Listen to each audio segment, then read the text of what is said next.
बातमी लाडक्या बहिणींसाठी। महाराष्ट्राच्या अर्थसंकल्पाकडे सर्वसामान्य नागरिकांसह महिलांचं विशेष लक्ष लागलंय।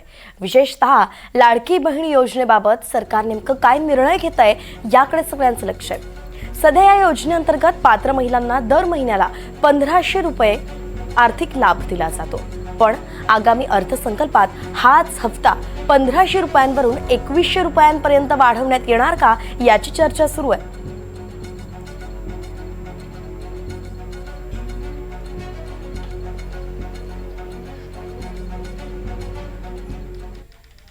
माझ्या शेतकरी बांधवांसाठी, सर्वसामान्य माणसासाठी त्याचा निश्चित प्रकारे उपयोग होईल। शेतकऱ्यांना खूप अपेक्षा आहे। शेवटचा प्रश्न, शेतकऱ्यांना खूप अपेक्षा आहे त्या अर्थसंकल्पातून शेतकऱ्यांसाठी नेमकी काय तरतूद असेल, त्यांना समाधानकार वाटेल का? अर्थसंकल्प आपल्याला 2 वाजता तो जाहीर होणार आहे आणि मी अगोदर बोलणं किंवा अगोदर ते विषय हा गोपनीयतेचा विषय असतो।